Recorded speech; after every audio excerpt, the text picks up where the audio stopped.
Bonsoir à tous, bienvenue dans LFNA TV, comme tous les lundis soirs sur le Facebook et la page YouTube de la Ligue de football de Nouvelle-Aquitaine, mais également sur NATV, canal 30. Vous aimez le football et vous habitez dans la région Nouvelle-Aquitaine, alors ne bougez pas, vous êtes au bon endroit ce soir. Tous les résultats, les résumés, nos reportages, les classements et puis 4 invités avec 3 coachs. Stéphane Maloyer, l'entraîneur de Chauvigny, on aura Erwan Lanuzel, l'entraîneur de Bergerac-Périgord, Fabien Labarbe, l'entraîneur du Stade Montois, et puis un président, c'est celui du petit poussé du 8e tour de la Coupe de France. Philippe Cuny, président de l'entente Beau et Bonne Rencontre, sera avec nous. LFNA TV numéro 64, c'est parti. Et on débute comme d'habitude avec la page consacrée au football professionnel.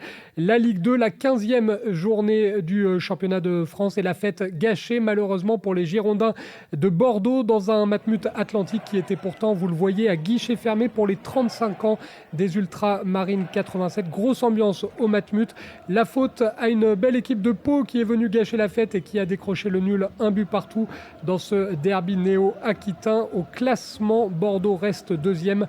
Pau est désormais 9e et continue sa belle série. On écoute le défenseur bordelais Clément Michelin au micro de Girondins TV. Beaucoup de frustration. Je pense qu'on mérite de repartir avec les 3 points. On avait à cœur de gagner ce match, surtout pour les supporters. Après, je pense qu'on a mis les ingrédients pour, on n'a pas eu de réussite.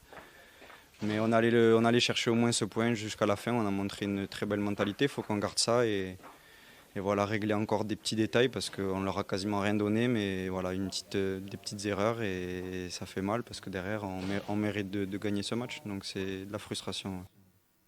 La frustration côté bordelais pour ce dernier match avant la trêve, puisqu'on rappelle il va y avoir une trêve en raison de la Coupe du Monde au Qatar. De son côté, les Chamois niortais ont concédé le nul, un but partout. C'était à domicile face à Nîmes. Vous voyez les images, les Chamois qui ne sont plus lanterne rouge du classement avec ce point du match nul, qui gagne une place. Ils se retrouvent 19e et laissent le fauteuil inconfortable de dernier à l'AS Saint-Étienne. Concernant le football féminin, il n'y avait pas de D1 Arkema ce week-end. La raison, la trêve internationale. Vendredi soir, l'équipe de France a battu la Norvège du côté d'Alicante 2-1 en match amical, donc avec la Bordelaise et la Palisse qui était titulaire. Elle a joué l'intégralité de la rencontre. Ses coéquipières girondines Garbino, Leron que vous voyez à l'image, Chavas et Thibault sont-elles restées sur le banc des remplaçantes. On passe au championnat de National 2 avec la 10e journée et on vous propose comme d'habitude le meilleur des actions de ces matchs du groupe D qui concernent la région Nouvelle-Aquitaine. Les meilleurs moments de Bergerac-Périgord Chamalières, d'Angoulême Charente FC face au FC Nantes, de Moulins-Isère contre Trélissac et de Stade Bordelais Andrézieux-Boutéon. C'est en images et c'est signé Clément Darbieux.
Et quel match de dingue. Donc vous l'avez vu en image avec Moulin-Isère qui a réussi une remontada face au club de Trélissac qui menait 2-0. On vous rappelle tous les résultats en tableau de cette 10e journée de National 2. Le nul 0-0 entre Bergerac-Périgord et le FC Chamalières. 3-0 pour Angoulême-Charente face à la réserve du FC Nantes. 4-2 donc pour Moulin-Isère face à Trélissac. Et puis 2-0 pour le stade bordelais face à Andrézieux-Boutéon. Conséquence au classement, le Gol FC est toujours leader avec 3 points d'avance sur l'Olympique Saumur. 3e Vendée-les-Herbiers.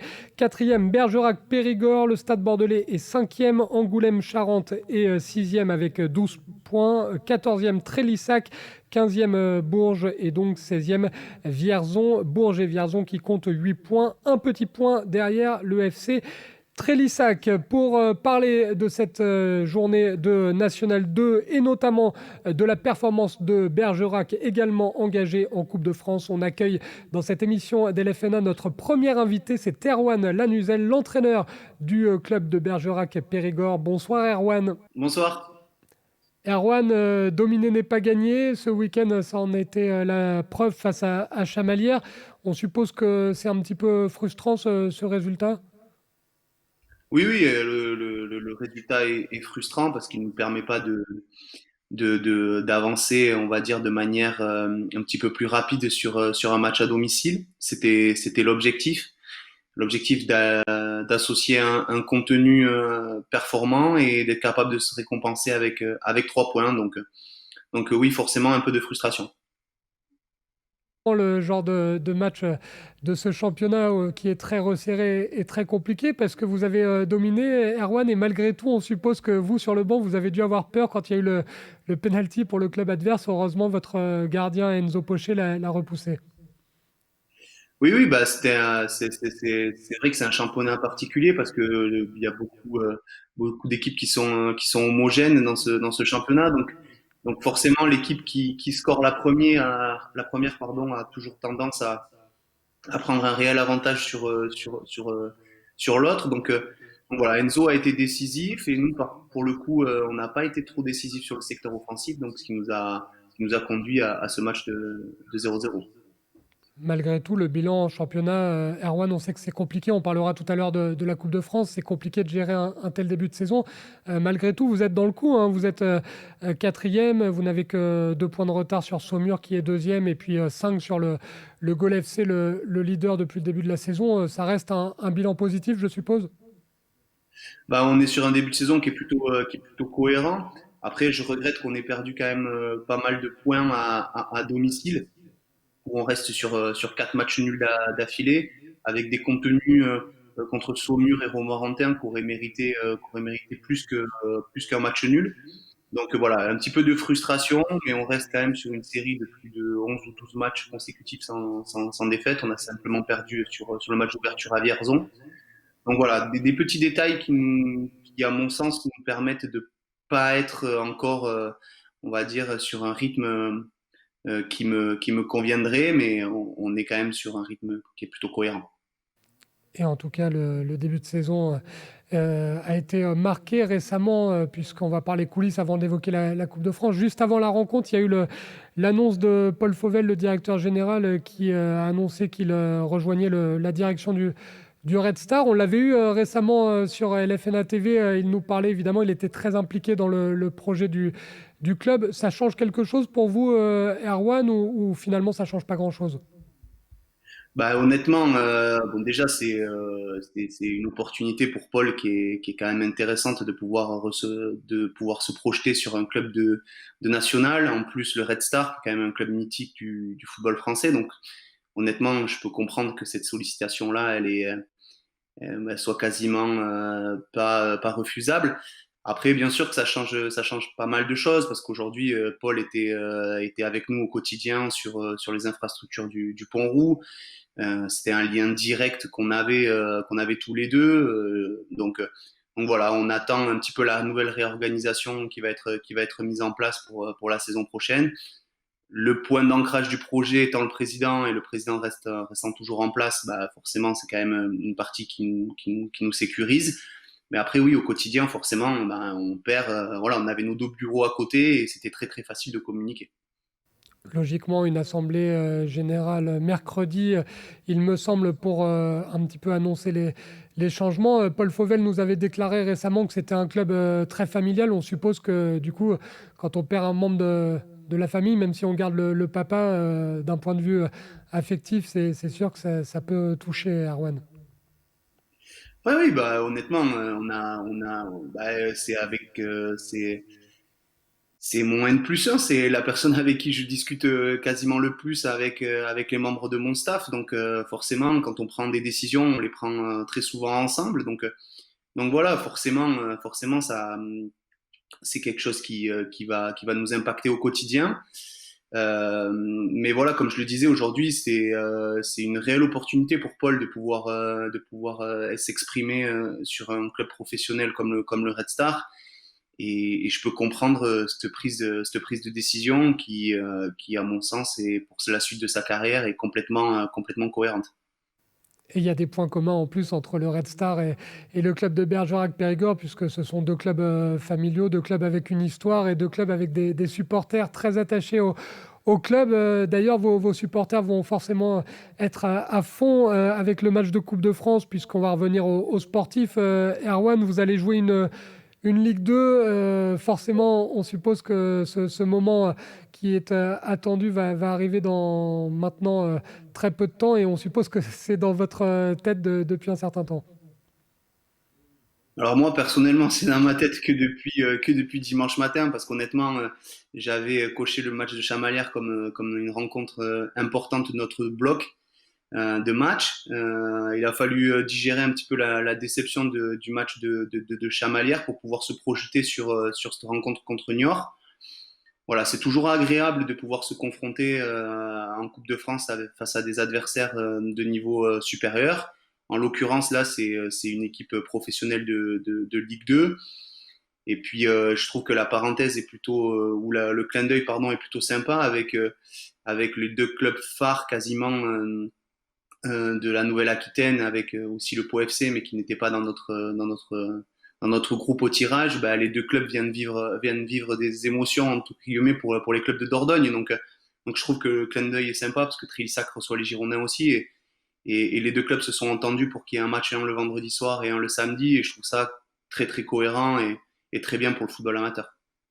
Il y a un coup à jouer quand même, Erwan, en toute modestie, parce que nous, à la rédaction, je vous cache pas que on est persuadé que Bergerac va sortir les chamois, mais si on parle sérieusement, les chamois, leur pain quotidien et surtout les matchs les plus importants, c'est quand même en championnat, puisque le club est actuellement 19e et vise le maintien. Il y a quand même un coup à faire, Erwan.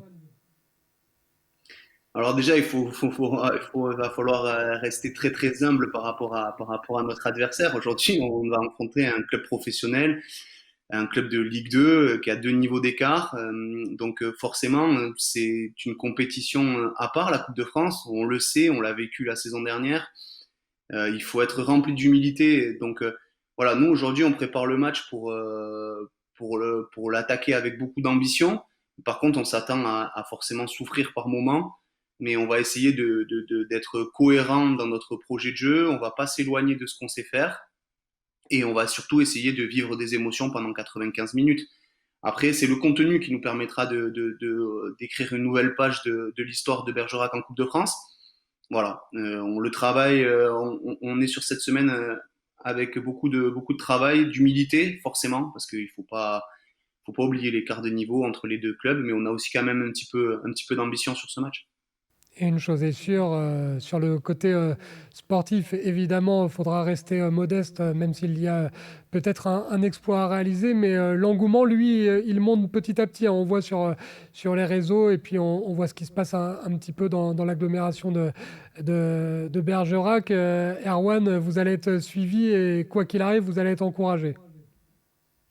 Oui, oui, bah nous on est très heureux de recevoir à Caen-Réal parce que c'est notre stade de compétition. On est très heureux de pouvoir jouer le match à Bergerac encore plus. Donc voilà, on s'attend à une belle fête.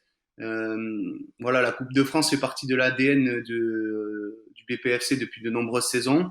on est fiers après avoir vécu tout ce qu'on a vécu la saison dernière, de continuer à être là, parce que forcément, je vous cache pas que les tours précédents, on était forcément très attendus, donc on est très content de pouvoir offrir une nouvelle affiche à Bergerac et à la ville entière de Bergerac. Vous allez vous en servir, Erwan, d'ailleurs, en tant que coach lors de la causerie de cette histoire exceptionnelle du club de Bergerac-Périgord en Coupe de France. Rappeler un petit peu le passé ou pas du tout, on fait table rase et on se concentre sur notre projet à nous. Non, non, pas du tout. Franchement, honnêtement, on n'en parle pas. Les gens en parlent pour nous. Et aujourd'hui, c'est un nouveau groupe hein, qui est arrivé depuis le mois de juillet. Donc, voilà, c'est les joueurs qu'on signé à Bergerac connaissent le contexte dans lequel ils ont signé. Aujourd'hui, nous, on écrit notre nouvelle page d'histoire, la page 2 pour le coup du BPFC et de notre groupe. Donc voilà, on n'en parlera pas. On se concentre exclusivement sur nous et on se concentre plutôt sur notre présent et notre futur que plutôt que parler du passé. Et on rappelle quand même que le passé récent a vu Bergerac sortir notamment l'AS Saint-Etienne, un club de Ligue 2. Donc c'est possible face à Niort, on y croit en tout cas, Erwan, on sera à fond derrière vous. Et puis vous êtes rassuré puisque vous ne pouvez pas affronter Paul Fauvel, hein, le Red Star est déjà éliminé, Erwan. Ouais, ouais, c'était un clin d'œil sympa de pouvoir jouer contre le Red Star et Paul. Mais avant de se projeter sur un éventuel tirage, il y a quand même un adversaire redoutable qui sont les Chamois. Et voilà, on va bien construire notre semaine de travail pour pouvoir nous projeter sur le match de vendredi. Et j'espère qu'on pourra être acteur pendant 90 minutes de notre match. N'oubliez pas de travailler la séance des tirs au but, hein, Erwan. Non, on la travaille pas, nous. Je laisse, Ah, vous la je laisse travaillez le pas? destin.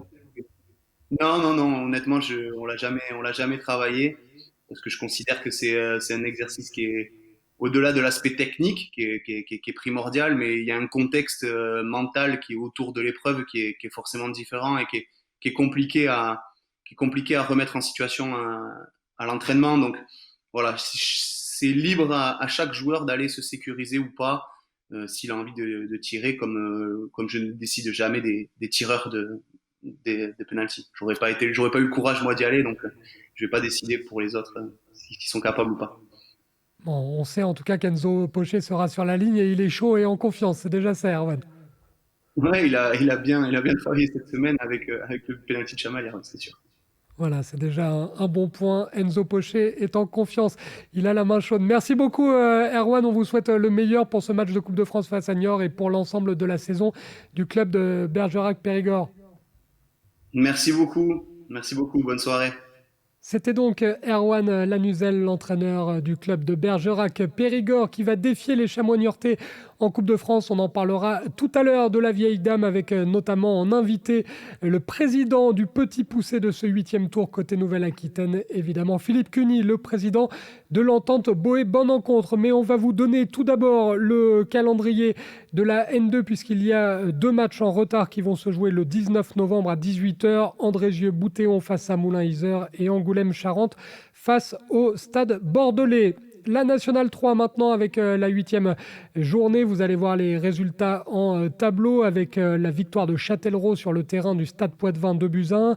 Victoire des Genêts d'Anglet 2-0 sur le terrain de l'ES Guérétoise. Un but partout entre l'Aviron Bayonnais FC et l'US Lège Cap-Ferré. Victoire écrasante 4-1 du CA Neuville face à la Lanterne Rouge, le Stade Montois. 0-0 dans 2 rencontres. La réserve des Girondins contre Libourne et le Pau FC réserve face à Porte-Entre-deux-Mers. Et puis victoire de la réserve des Chamois niortais face à l'US Chauvigny. Pour parler de cette rencontre et de la saison de l'US Chauvigny, j'accueille tout de suite dans cette émission d'LFNA TV Stéphane Maloyer, l'entraîneur de l'US Chauvigny. Bonsoir Stéphane.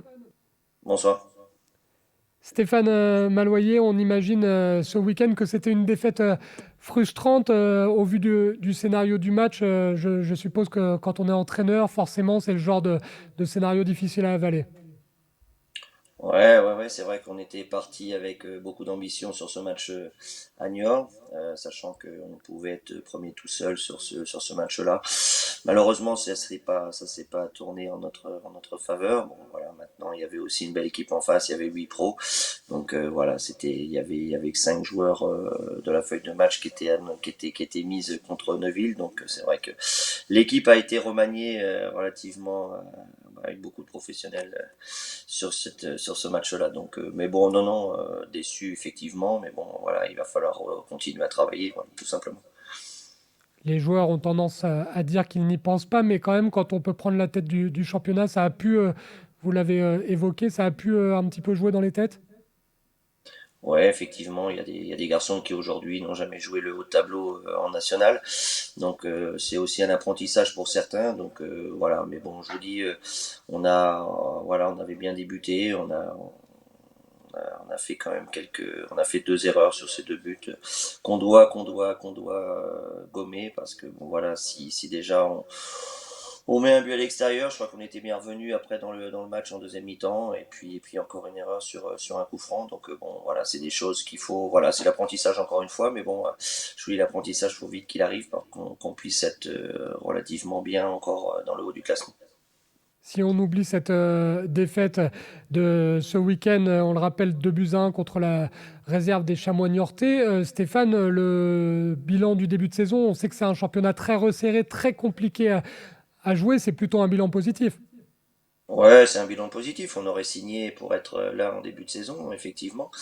Mais bon, comme je le dis aux garçons, il faut être compétiteur, il faut être encore un petit peu plus mature dans certaines phases de jeu pour qu'on puisse encore s'aguerrir sur certains phénomènes. Mais bon, je vous dis, on est content d'être là. Le club aujourd'hui, faut pas l'oublier, hein, Chauvigny est quand même un petit club, une ville de 7000 habitants, petit budget.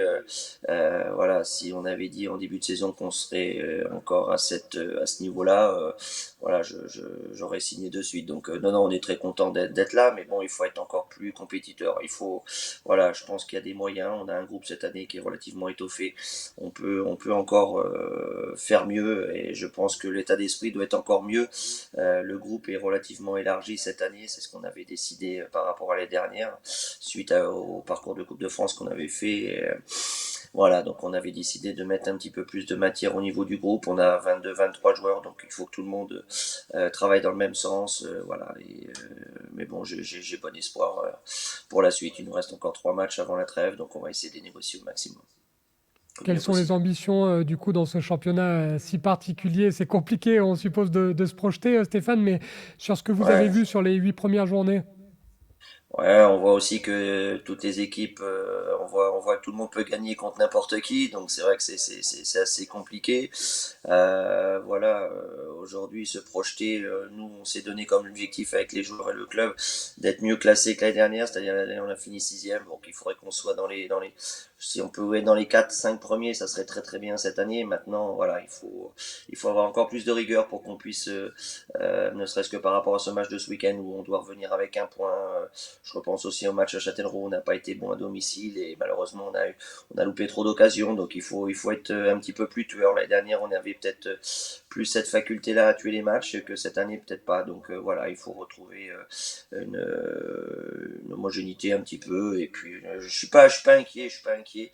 Maintenant, c'est vrai que les équipes qu'on a rencontrées gagnent aussi des points à l'extérieur. Donc non, je vous dis, ça va être un championnat complètement fou.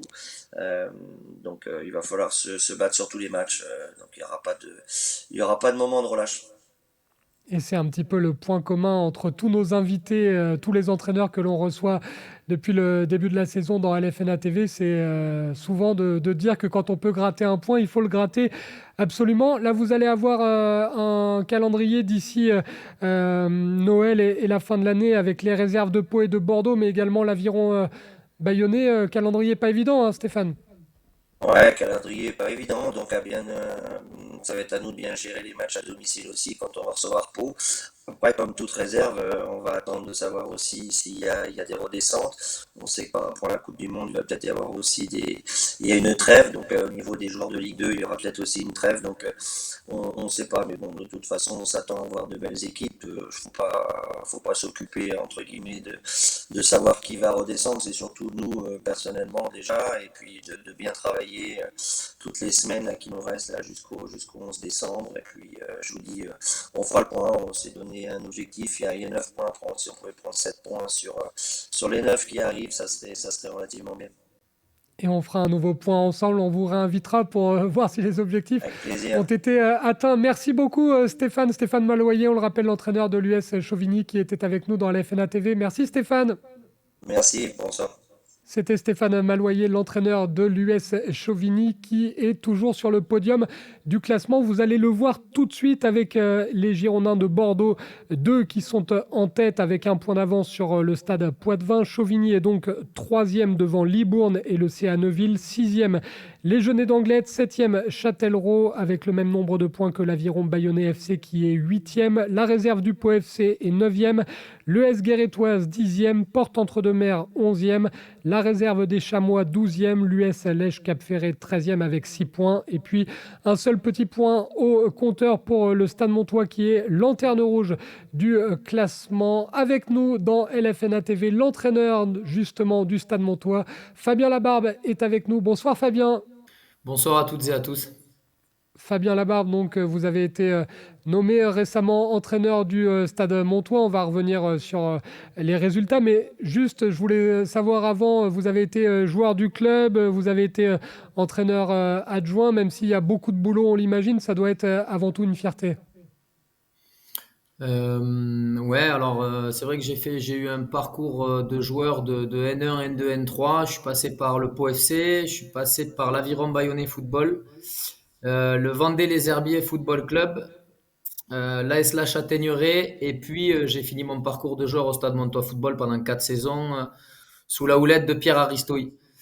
Et donc, quand j'ai démarré cette expérience en tant qu'entraîneur, j'ai démarré dans un club de Régional 3, le Stade Ygossé Football, qui m'a donné la possibilité de vivre une première expérience en tant qu'entraîneur. Et après, beaucoup de travail avec les dirigeants, les joueurs au sein du club, on a obtenu des résultats rapidement. Je me suis retrouvé projeté à travailler entraîneur adjoint avec Christophe Lopez au mois d'octobre 2021.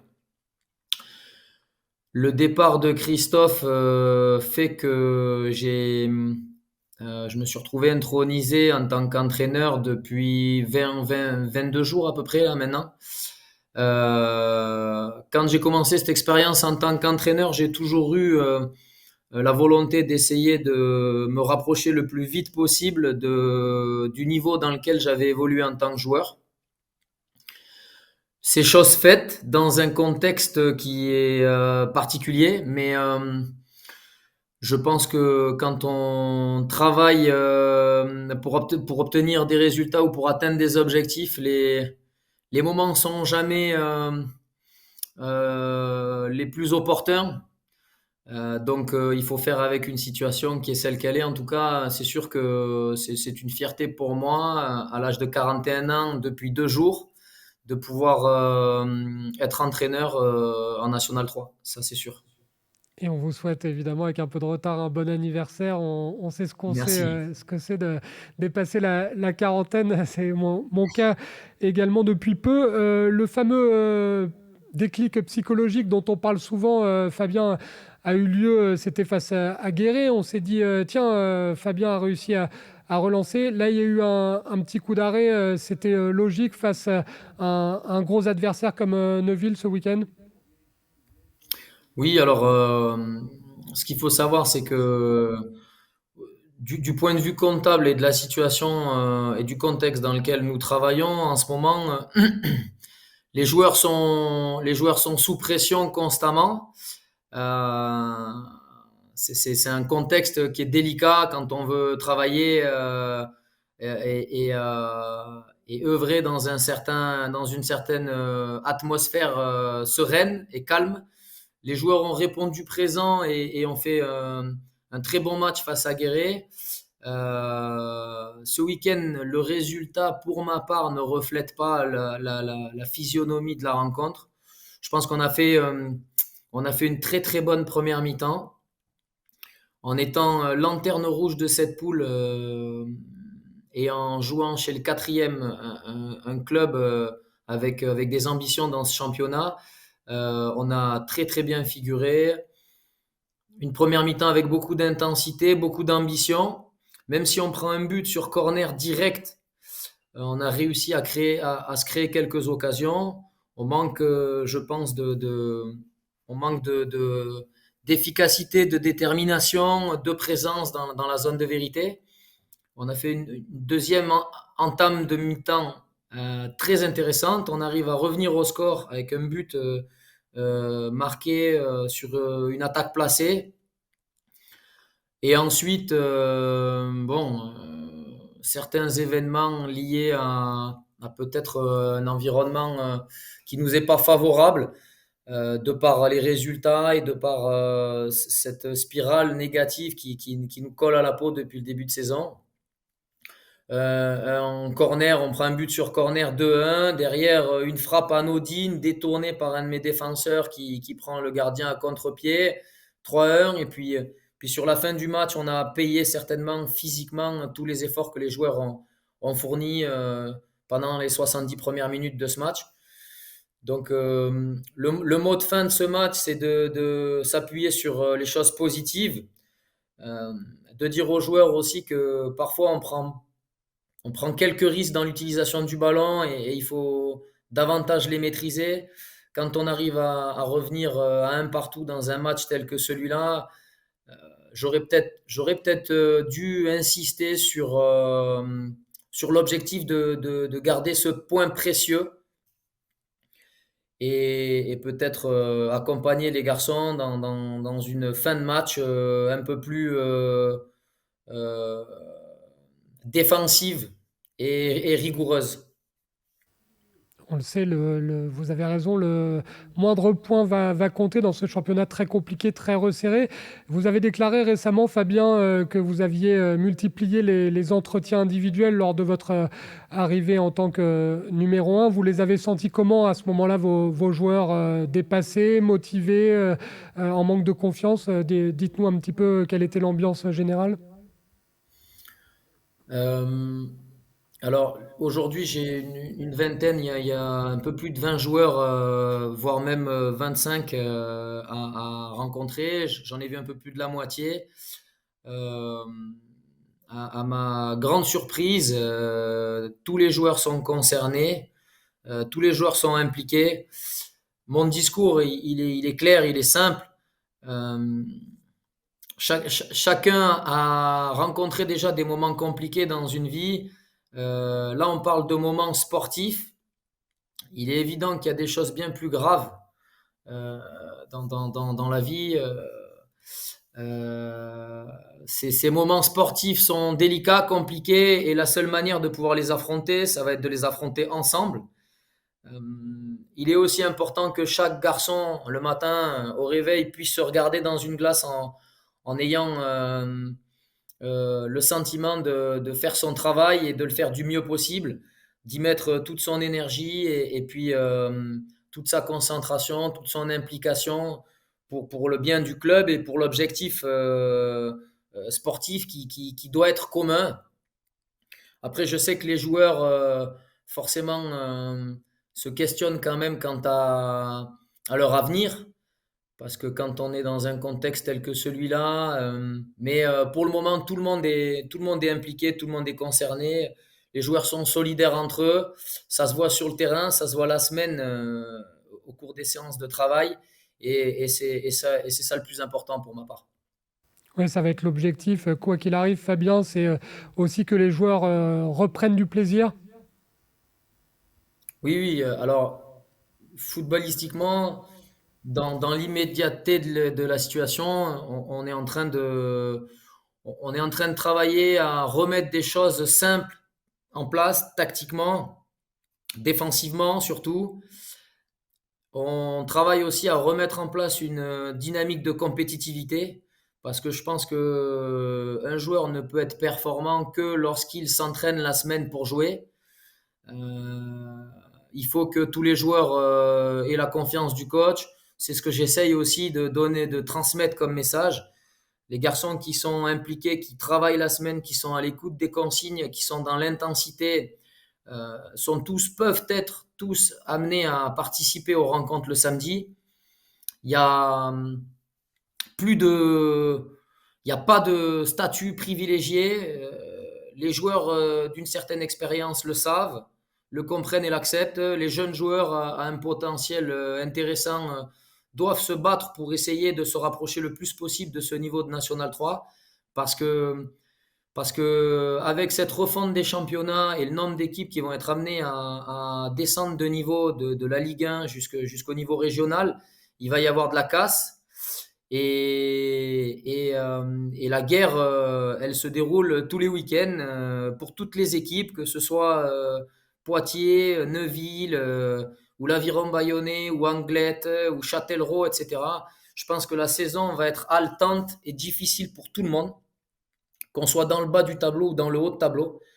Donc, il faut que tout le monde soit sur le pont, et c'est ce que les joueurs ont compris, ou en tout cas dans leur activité, dans leur présence et dans leur implication au sein des séances et pendant les matchs depuis 15 jours, 3 semaines. C'est ce que je note. Et on vous souhaite évidemment le meilleur et plein de réussite pour ces matchs couperets à venir pour le Stade Montois. On rappelle que c'était Fabien Labarbe, notre invité, l'entraîneur de ce club du Stade Montois. Merci beaucoup Fabien. Merci beaucoup à vous aussi. Bonne continuation, bonne soirée. Merci. C'était Fabien Labarbe, l'entraîneur du Stade Montois, toujours lanterne rouge, mais qui garde tout de même le moral. Après cette interview, on va vous redonner le calendrier de la 9e journée, puisqu'il y a un match en retard qui va se jouer le 19 novembre à 18h30 précisément. Le CA Neuville va accueillir le Stade Poitvin, un match intéressant qui oppose le 5e au 2e du classement. Et puis 2 rencontres restent à déterminer. Châtellerault contre la réserve du Pau FC et l'US Lège Cap Ferré face à Porte Entre-deux-Mers, en raison notamment de la Coupe de France dont on va parler tout de suite. Le 8e tour de la Vieille Dame, on va vous rappeler les affiches de ce 8e tour avec les horaires. Vendredi à 20h, il y aura Bergerac-Périgord face au Chamois Niortais. Samedi à 13h30, à l'heure du haricot gigot, Trélissac face aux Girondins de Bordeaux. L'US Colomiers défiera le Pau FC à 18h samedi. À 19h, il y aura 2 rencontres en même temps avec Châtellerault, Avoine, Chinon-Ciné et US Lège Cap Ferré contre la Berrichonne de Châteauroux. Et puis le dernier match, ce sera dimanche concernant la Nouvelle-Aquitaine, dimanche 20 novembre à 13h30 avec l'équipe de l'Entente Boé Bonencontre, le petit poussé de cette Coupe de France, face au club du Sud-Est, le FC Aubagne. Pour en parler, j'accueille le président du Petit Poussé, le président de l'Entente Boé Bonencontre. C'est Philippe Cuny qui nous fait le plaisir d'être au micro de l'FNA TV. Bonsoir, président. Bonsoir. Juste une petite précision pour débuter. Je suis coprésident avec Serge Bonnefond. Voilà, je tenais quand même à le rappeler. C'est important, vous avez raison de le préciser. On rappelle que vous êtes coprésident de l'Entente Boé Bonencontre. Ça, c'est sûr et certain. L'Entente Boé Bonencontre qui est le petit poussé de la région Nouvelle-Aquitaine dans ce 8e tour de Coupe de France. Il va y avoir un match à jouer, on l'a dit tout à l'heure, face à Aubagne. On suppose que vous avez hâte d'y être, président ? Bien entendu, c'était quelque chose de nouveau pour notre club, puisque on n'est jamais arrivé à un 8e tour de Coupe de France, qui est un 64e, avec un 64e de finale. Donc effectivement, beaucoup d'excitation, mais aussi un petit peu d'inquiétude quant à l'organisation et la météo aussi. Oui, la météo, alors là, on ne peut pas vous aider parce que ça change tout le temps, Philippe Cuny, sur les différentes cartes et les prévisions que l'on reçoit. Monsieur le coprésident, on sait que les joueurs préparent cette rencontre évidemment à fond avec le staff, avec tous les gens qui composent l'Entente Boé Bonencontre. Vous, il y a beaucoup de travail aussi, mais c'est en coulisses, hein, vous enchaînez les réunions. Voilà, exactement, mais parce que effectivement là, à partir du 7e tour, c'est la Fédération française de football qui prend le relais de la Ligue d'Aquitaine, de la Ligue de Nouvelle-Aquitaine. Et évidemment, on a un cahier des charges très fourni, très précis, très fourni. Donc, il faut y répondre, bien entendu, pour avoir l'homologation de notre terrain, ce qui est le cas à l'heure actuelle. Voilà, il faut faire appel à la société privée pour l'accueil du public, etc., etc. Enfin, voilà, beaucoup de choses à mettre en place. Oui, on s'en rend pas toujours compte, hein. On parle toujours des résultats, on parle des exploits en Coupe de France, mais c'est vrai que il y a toute une organisation à mettre en place et puis il va falloir recevoir les supporters qui seront, nombreux, Philippe Cuny, puisque vous avez décidé d'inviter, tous les joueurs licenciés et puis de fixer le billet à 5 euros. On suppose que ça va être plein à craquer. On l'espère, bien entendu. Ce serait voilà, une immense fierté pour nous si on pouvait remplir. Alors, la capacité du stade est de 2700 places, ramenées à 2500 places. Il est évident qu'on a 500 places en tribune, le reste étant autour des mains courantes. Donc, la météo, évidemment, va influencer la présence de nombreux publics. Donc, voilà, on croise les doigts.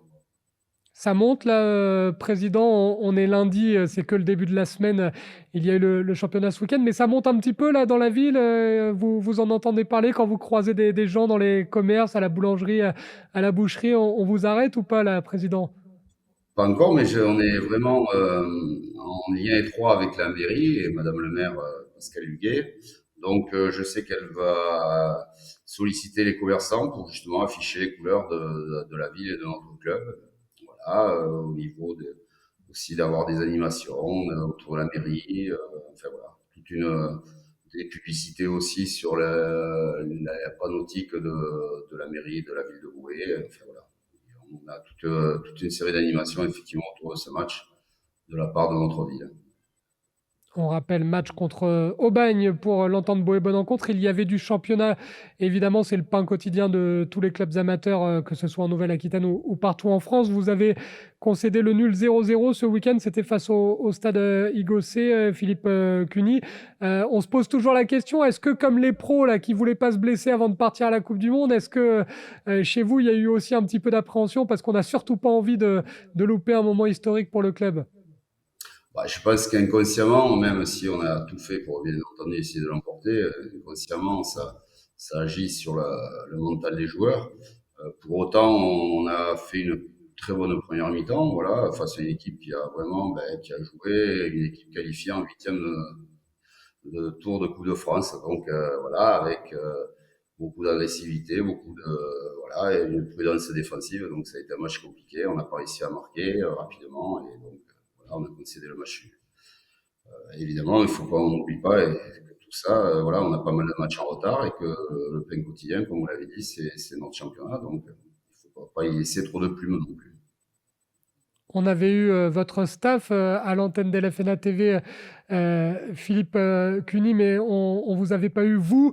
On suppose qu'en tant que président, quand même, c'est une fierté d'être dans la ligne, dans l'histoire du club, être à la ligne année 2022, record historique en Coupe de France, parcours exceptionnel. On suppose que ça doit rendre fier quand même en tant que président. Bien entendu, là, donc on a repris avec l'équipe dirigeante là, le club il y a 5 ans. Voilà, on a essayé de recréer tout ce qui faisait la force de ce club, c'était son esprit familial, tout en évidemment développant l'aspect sportif, puisque le club n'avait quasiment plus d'équipe de jeunes en région, l'équipe 1 était en R4, enfin bon. Bref, la situation était quand même assez compliquée. Donc petit à petit, on a réussi à recréer cet esprit. Les anciens sont revenus. Beaucoup de bénévoles nous aident. On a un bureau qui est présent. Donc pour le moment, tout se passe bien. Voilà, on grandit petit à petit. Et puis on a fait aussi une chose importante et très novatrice aussi, puisqu'on a fait un groupement avec le SUAG au niveau des catégories jeunes de 12 à 18 ans, ce qui nous permet d'avoir des équipes quasiment dans toutes les catégories en région. Donc c'est très important aussi pour le futur de nos équipes respectives. Et on sait que tout le Lot-et-Garonne sera à fond derrière l'entente Boët-Bonencontre avec évidemment Agen, toute son agglomération, avec les supporters du côté de Boët. Et je pense que le téléphone de Philippe Cuny va chauffer tout au long de la semaine. On va vous laisser, Président. Merci de nous avoir accordé un petit peu de temps parce qu'on le sait, vous avez des réunions dans tous les sens et on vous souhaite malgré tout une bonne semaine et surtout un bon match ce week-end. Voilà, beaucoup de plaisir surtout. Exactement. Voilà. Merci beaucoup, Président. C'est le but. Voilà, merci. Et saluez votre coprésident, du coup. Merci beaucoup. Je le transmettrai. C'était Philippe Cuny, le président de l'Entente Boé. Bonne rencontre, le petit poussé de ce 8e tour de Coupe de France qui va donc jouer face à Aubagne. Et on sera à fond derrière tous les clubs de Nouvelle-Aquitaine engagés dans ce 8e tour. On va terminer l'émission avec le reportage du jour. Il est signé Florian Sabatier, qui s'est intéressé au club de la jeunesse villenavaise, un club qui mise énormément sur la formation tout en restant très ambitieux sur le plan sportif. Florian Sabatier qui a posé sa caméra ce week-end à l'occasion d'un derby contre Cestas, plongé dans les coulisses du FC Jeunesse Villenavaise grâce à ce Focus Club.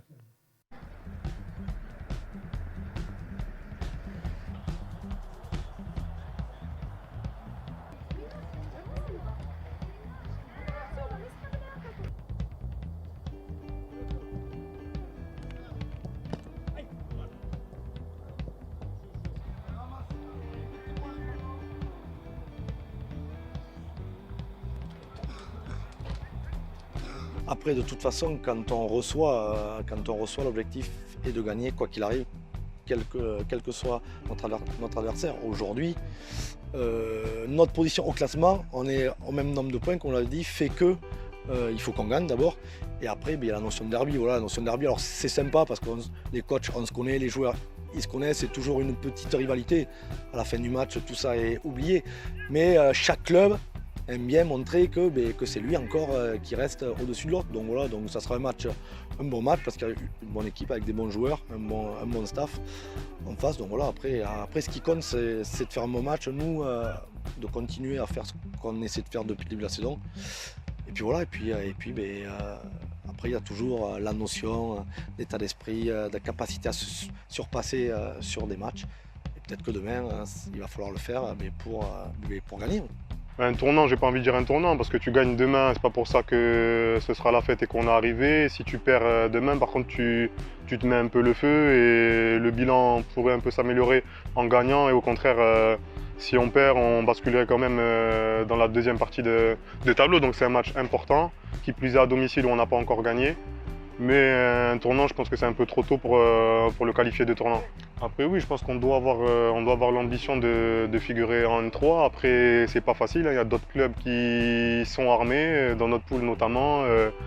Je vais sortir quelques noms avec Arcachon, Saint-Paul qui ont tendance à se démarquer, Riburoco qui enchaîne bien en ce début de saison. Mais ouais, le club, je pense, a cette ambition-là, peut-être moins affirmée que d'autres, mais à terme, essayer de retrouver le National 3 qu'on a connu. Et pourquoi pas y rester un petit moment. Espérer, pouvoir aller au-dessus et sur du long terme, c'est stabiliser ce club-là qui aujourd'hui est un club avec beaucoup de qualité, beaucoup de licenciés, un bel état d'esprit et je pense aussi aux hors sportifs, donc aux bénévoles qui sont là pour nous faire avancer. Et j'ai une pensée très particulière pour Serge Baran là, qui nous a quittés récemment. Donc voilà, c'était pour finir sur ça, en pensant à lui.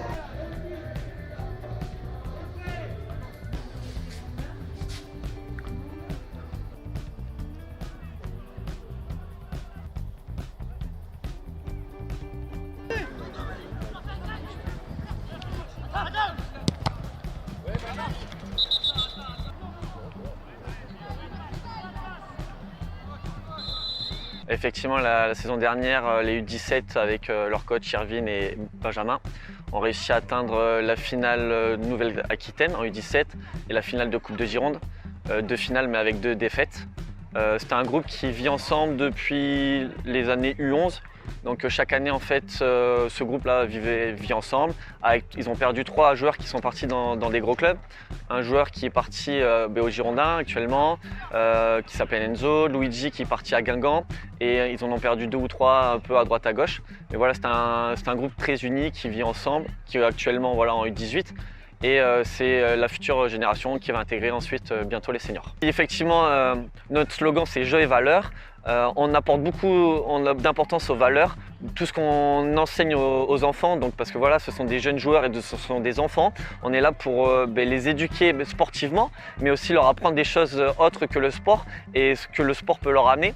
Donc voilà, le respect de l'adversaire, d'aller dire bonjour aux dirigeants, des personnes qui s'impliquent pour le club, des personnes qui s'impliquent pour eux, et donc voilà, de les éduquer socialement. Début de ce match de Régional 1 entre la jeunesse villenavaise et du SAG Cestas. Les débuts sont très équilibrés, il faudra attendre la 22e minute de jeu pour voir Villeneuve se mettre en évidence. Sur une longue transversale, Ousmane Kambay réalise une belle percée avant de servir dans l'axe Benjamin Geffrey qui n'a plus qu'à saisir l'offrande et ouvrir la marque en faveur des siens. Mais les visiteurs ne veulent pas se laisser faire et quelques minutes plus tard, suite à une maladresse du latéral droit villenavais, Brice Mazot se faufile et va égaliser d'un joli intérieur du pied pour Cestas.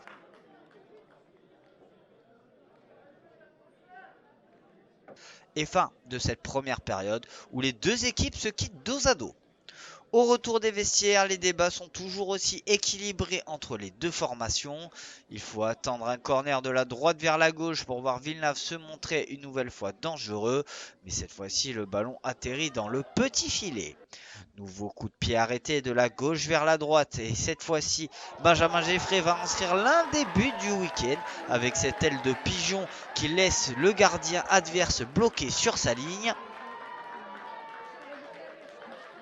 On se rapproche de la fin de la rencontre. Cestas jette toutes ses forces dans la bataille et un joueur est fauché dans la surface, mais monsieur l'arbitre ne désigne pas le point de pénalty. Dans les tout derniers instants de cette rencontre, une dernière contre-attaque villenavaise par Ousmane Kambay va être effectuée. Fauché avant la surface, l'arbitre n'a pas d'autre solution que de sortir le carton rouge. Remplacé par un joueur de champ dans les cages, ce dernier va réaliser une belle parade sur coup franc. Fin de la rencontre et victoire 2-1 de la jeunesse villenavaise sur Cestas. Ouais, c'était un match âpre. Donc voilà, on gagne sur la fin, sur un but, comme vous m'avez dit tout à l'heure, qui sort de nulle part. Voilà, mais ça reste un but. Le match a été équilibré quand même. Sur la première mi-temps, j'ai trouvé que Cestas avait un peu plus de maîtrise que nous sur le plan technique. La seconde mi-temps, on a pris un peu plus le ballon, on a un peu plus joué, plus proposé de choses qu'en première mi-temps.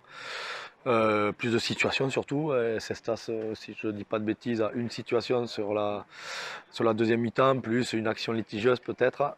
Donc voilà, après, sur la deuxième mi-temps, il me semble qu'on marque un deuxième but n'est pas volé et reste même logique. Autant sur la première, c'était pas le cas, autant sur la deuxième, ça me semble logique. Et quel but, vous l'avez vu, signé Benjamin Geffrey, un but zlatanesque qui forcément figure parmi les plus beaux buts de la semaine en Nouvelle-Aquitaine. LFNA TV numéro 64, c'est désormais terminé. Une émission disponible comme d'habitude sur les pages YouTube et Facebook de la Ligue de football de Nouvelle-Aquitaine où vous pouvez également retrouver toutes les infos concernant les catégories U15 et la Coupe Gambardella. Je remercie Paul Maison-Regnault à la réalisation. Merci à l'édition, à Clément Darbieux, à Florian Sabatier et à Victor Pérez-Boucheron. Merci à vous, bien évidemment, pour votre fidélité. Je vous rappelle que nous sommes toujours au mois de novembre, toujours en plein Movember et qu'il ne faut pas hésiter à lever les tabous et à prendre la parole concernant le cancer de la prostate, des testicules, mais également la dépression et le suicide. On se retrouve lundi à la même heure pour le numéro 65 d'LFNA TV. Très bonne soirée, très bonne semaine et n'oubliez pas, le foot, qu'il soit professionnel ou amateur, ça reste un jeu.